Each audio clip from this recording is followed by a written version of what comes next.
భక్తివర్ణ ప్రేక్షకులకు శుభోదయం. 14/3/2025 క్రోధినామ సంవత్సరం, ఉత్తరాయణం, శశర్ ఋతువు, పాల్గొన మాసం, శుక్లపక్ష పౌర్ణమి, శుక్రవారం. అలాగే ఈరోజు పౌర్ణమి ఉదయం 11:25. నక్షత్రం ఉత్తర నక్షత్రం పూర్తిగా ఉంది. వర్జం మధ్యాహ్నం 1:34 నుండి 3:18 వరకు. దుర్ముహూర్తాలు ఉదయం 8:36 నుండి 9:23 వరకు. మధ్యాహ్నం మళ్ళీ 12:33 నుండి 1:21 వరకు. సూర్యోదయం 6:14, సూర్యాస్తమయం 6. అమృత గడి రాత్రి 11:57 నుండి 1:41 వరకు. రాహుకాలం ఈరోజు ఉదయం 10:30 నుండి 12 గంటల వరకు కూడా రాహుకాలం. ఈరోజు పాల్గొన శుద్ధ పౌర్ణమి. దినారంభ చక్రాల్లో ఈరోజు ముందుగా మేషరాశి. మేషరాశి వారు దైవబలంతో, ధైర్యంతో కానీ కొన్ని నిర్ణయాలు తీసుకుంటారు. తీర్థయాత్రలు, పుణ్యక్షేత్ర సందర్శనలు చేసే అవకాశం.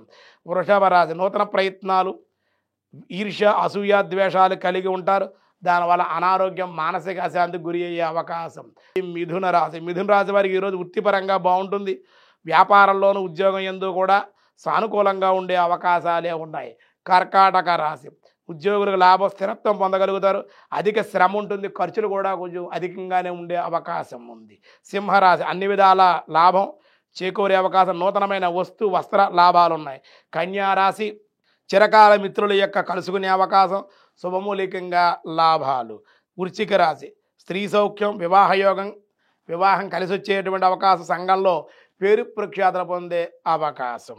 ధనస్సు సంతోషకరమైన వార్త వినుట, జయము, మనశ్శాంతి, ధనలాభం. మకర రాశి ధన వ్యయం అధికంగా ఉండే అవకాశాలు ఉన్నాయి, ఖర్చులు ఉంటాయి, ప్రయాణాలు ఉంటాయి. శత్రువులపై మట్టికి విజయం అయితే మీరు పొందే అవకాశం ఉంది. కుంభరాశి ప్రతి చిన్న విషయానికి ఉద్రేకపడే అవకాశాలు, అవమానకరంగా ఉండడం, అశాంతికి కూడా గురి అయ్యే అవకాశాలు ఉన్నాయి. మీనరాశి నమ్మిన వారే మిమ్మల్ని మోసం చేసే అవకాశం, పుణ్యక్షేత్రాలు, పుణ్యతీర్థాలు కూడా దర్శించే అవకాశం ఉంది. వ్యాసాయ విష్ణురూపాయ వ్యాసరూపాయ విష్ణవే దామోదర ఓం దామోదరాయ నమః. దామోదర అన్నారు అంటే భక్తిది యొక్క ప్రియమైన నామంగా, భగవంతుడు కీర్తిగా దామోదరాయ నమః అని విశేషమైన నామం బాలకృష్ణుడిగా మాటండి.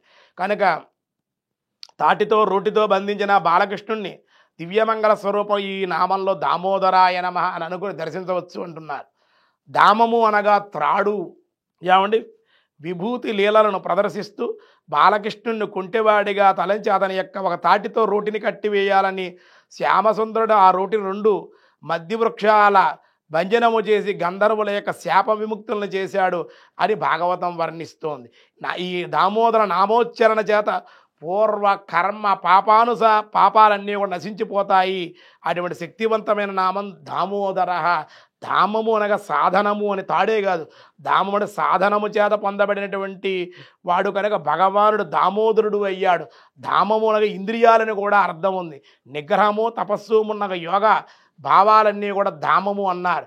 ఇంకా దామము అంటే కనుక లోకములన్నీ కూడా అర్థమగు లోకాలలో తన బొజ్జయందే ఉదరంలోనే కలిగి ఉన్నటువంటి వాడి కంటే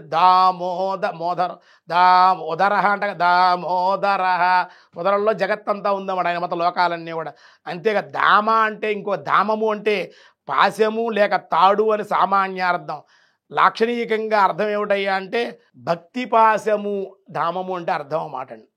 కాబట్టి భక్తిపాశం చేత భక్తుల్ని బంధించి తన భక్తులను దరి చేర్చుకునేటువంటి వాడు, సాధన చేయించేటువంటి వాడు, అనుగ్రహించేటువంటి వాడు కనుక దామోదరాయ నమః అని అన్ని నామాల కన్నా విశేషమైనటువంటి నామం విష్ణు సహస్రనామంలో దామోదర అలా వర్ణించారు స్వామిని. చాలా విశేషమైన నామం.